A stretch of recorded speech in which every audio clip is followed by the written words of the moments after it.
हाजरा और इस्माइल। और अब्राम की बीवी सारी के कोई औलाद न हुई। उसकी एक मिस्री लौंडी थी जिसका नाम हाजरा था।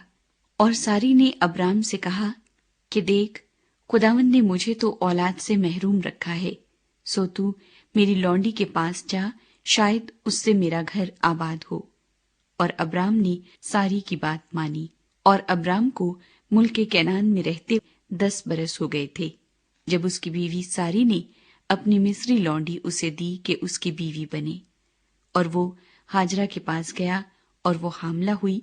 और जब उसे मालूम हुआ कि वो हामला हो गई तो अपनी बीबी को हकीर जानने लगी।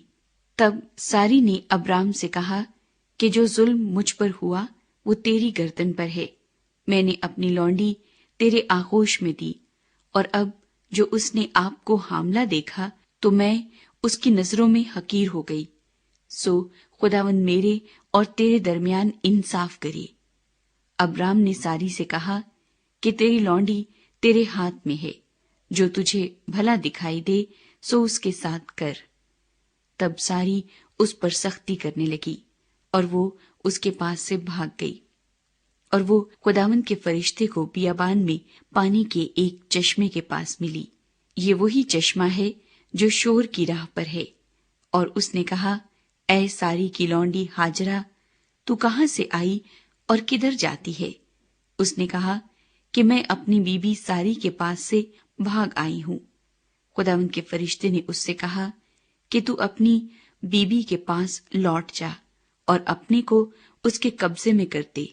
और खुदावंद के फरिश्ते ने उससे कहा कि मैं तेरी औलाद को बहुत बढ़ाऊंगा, यहाँ तक कि कसरत के सबब से उसका शुमार न हो सकेगा। और खुदावंद के फरिश्ते ने उससे कहा कि तू हामिला है और तेरे बेटा होगा, उसका नाम इस्माइल रखना, इसलिए कि खुदावंद ने तेरा दुख सुन लिया।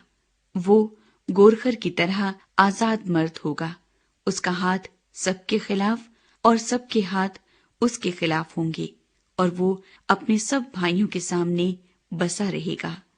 और हाजरा ने खुदावंद का, जिसने उससे बातें की, अताइल रोई नाम रखा, यानी ऐ खुदा तू बसीर है, क्योंकि उसने कहा, क्या मैंने यहाँ भी अपने देखने वाले को जाते हुए देखा?